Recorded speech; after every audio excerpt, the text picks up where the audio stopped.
What's up, everybody? So once again, I got a message from Power Comics. That's my local comic shop, and whenever they hit me up, I know it's going to be something good, something that I'll probably be interested in more than likely, and this time it definitely was. So before I get to that though, on my way to Power Comics, I did make a quick stop at GameStop because I knew that I wanted to pre-order the upcoming exclusive Cade 6, which is the gold Cade 6. Yeah, that's a GameStop exclusive, so got my pre-order in on that, and I went ahead and pre-ordered the Avengers Infinity War exclusive, even though at this point we don't even know what it is, but I was like, why not? You know, so then I saw some other things on the list that kind of interest me too, but nothing major though, so I just really want to focus on those two exclusives, and you know, we'll see what it is with that Avengers Infinity War exclusive. If it's something I'm not really interested in, I'll either cancel that or just move that money elsewhere. You know, it's all good. But funny enough, while I was in the store, I was looking at, I believe it was a pop figure or something else, and I accidentally knocked down an action figure, and then I realized, I'm like, oh, that's one of the Mortal Kombat action figures, and I'm like, you know, I might as well look through them and see, just in case, you know, there happens to be a chase in the mix, because I know there's 3 chases. Raiden has one, Scorpion has one, SubZero has one, and yep, here is the SubZero action figure chase. Now, I'm still not exactly blown away by the design of these chases. I know that they went for sort of a Masters of the Universe style, like the old school action figures with the Mortal Kombat characters, but I'm really used to seeing the Mortal Kombat characters very sleek looking, you know, so I just feel like this style doesn't fit them super well. I mean, you look at how it makes them look. I'm just not super crazy about that, but as a wise man once said, yeah, no chase left behind. So I went ahead and grabbed this. I'm not sure if I'm gonna keep it yet. I mean, I do like it. I definitely do like the look of it.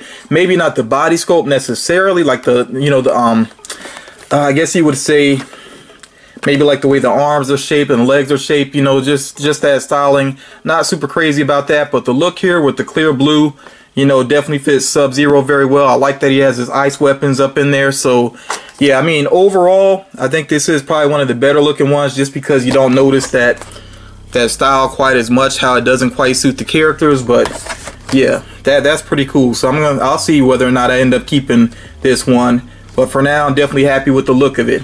So like I said, I snagged that on the way to Power Comics, and once I got there, went ahead and grabbed what they were holding for me, and of course it is here, the Lobo pop figure, which is a PX Previews exclusive, which if you're not familiar with that, that basically just means that you tend to find these at comic shops, although they also do tend to carry PX Previews exclusives with Entertainment Earth, their website. You could check that out. And then there are some other websites as well that sell PX Previews exclusives, and then sometimes you can find these at FYE as well.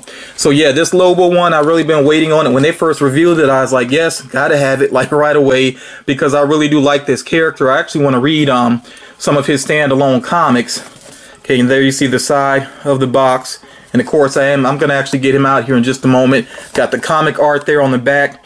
Now this is something that's kind of funny to me. I mean, on the back they show his hair kind of longer, and that's really what I'm used to seeing with Lobo. I like the longer hair, sometimes even like the dreaded hair. I think that looks more menacing on him, you know, but it seems like they went with the shorter hairstyle, which is fine, you know. I mean, regardless, really happy to have a Lobo pop figure finally, and I am going to go ahead and get him out of the box here.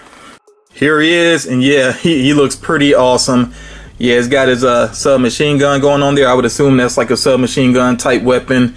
Check out the sideburns, killer sideburns going on. The hair sculpt, yeah, this hair sculpt is no joke. They did a great job with it. Like I said, I kind of like the dreaded look on him, but this hairstyle that they went with and the hair sculpt, yeah, it is really on point. Like how his hair curls up here in the front. Then you see all like how spiky it is on the back, all of that molded there. That looks really cool. Okay, so he has, like I said, he has a submachine gun. Then he also has the hook weapon there, which is really cool as well. I like that they actually implemented that within the Injustice game. You know, he was a DLC character in the Injustice game. There are so many details going on with his design that are true to the character. Okay, you see there, got the symbol around his neck, the skull on his belt. He even has skull like knee pads there. Yeah, very cool. And then like the teeth kind of, almost looks like the teeth kind of going down there into his boots. Very cool. Of course, he has his cigar going on as well. And check out the back here, back of his jacket, which if you can't quite read the back of his jacket, it says, "Bite me, fanboy." So I really do like that. And of course, he has a little bit of hair on his arms there too with just the simple paint. Yeah, Lobo is a great character. Funny enough, this character originally, he was like a parody of some of the Marvel characters. He's like heavily inspired by Wolverine, and I think even Punisher some. You know, he's really inspired by those characters, except they made him even more outlandish for DC Comics. But then, funny enough, he became so popular that he stuck around. You know, they kept the character around to this day. And I really like this character. He was on a couple of the Justice League or either Justice League Unlimited cartoons. Yeah, he was really funny within that. So I really do like this character. I hope to see DC do even more with the character because he's pretty awesome. And I know what some people are thinking. You know, there's a blood splattered one. Why didn't you get the blood splattered one? I mean, come on, people. You should know me by now if you've been watching me. Yes, I got the blood splattered one. So I'm gonna get this one out too, so we can compare the two of them.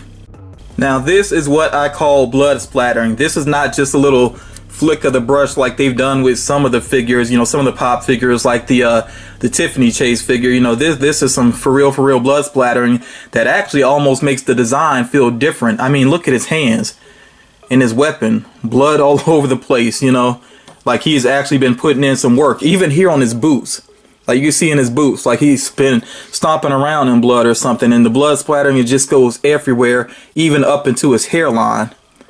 So yeah, this is blood splattering that actually really makes a difference. He even got a little on his back, not a whole lot, but there's a little back there too. Okay, you see it there around the trim of his sleeve there and everything. Like, yeah, this is a great job with the blood splattering. This is probably the best I've seen since the Annabelle Barnes & Noble exclusive. No, excuse me, Books A Million exclusive, which I actually want to get that Annabelle Books A Million exclusive because I really do think that blood splattering makes that figure look so much better. Like, it already looks okay, but yeah, that really brings that figure together in my opinion. But yeah, Lobo here, like I said, let me go and put them side by side. Like I said, the blood splattering, to me, I think this is the one to go with. I really like that one more, but I'm happy to have both of these. In terms of design, I think, like I said, you know, the hair, seeing it up close, I really think they did a phenomenal job with it, especially those sideburns. I really like the way that turned out. So I'm okay with the hair. One little touch they probably could have done is to make the cigar look like it was lit at the end, you know, just maybe like, you know, a little orange there at the end or something to make it look like it was lit, maybe around here, around the trim of the ash. But it is cool that they have the ash there though, so yeah, that's on point. But yeah, I mean, this is an awesome figure here, and I really do like both versions of him, so I'm hanging on to both versions of him. Looks really awesome. So you all let me know what you think about this Lobo figure. You know, do you plan on adding it to your collection? And also, just in general, what do you think about the character? I really do like the character. I really hope they use him more, and it would be nice to see him on the big screen one day too. I mean, with so much happening now with comics and movies, there's no telling. I really think anything is possible. But regardless, you know, Lobo is the man. I really do like this character, and I definitely want to check out some of his comics. Oh, I know for a while that they kind of changed the image of the character. A lot of people didn't like that. From what I saw of it, I don't like that either. I want to read that real Lobo, that down and dirty Lobo. You know, that's the one I want to read. So if anybody happens to know any comics that are good with Lobo featured in them, definitely let me know down in the comments. But yeah, that's going to do it for this quick video. Hope everybody enjoyed checking out the figures here, and I will talk to you all again real soon.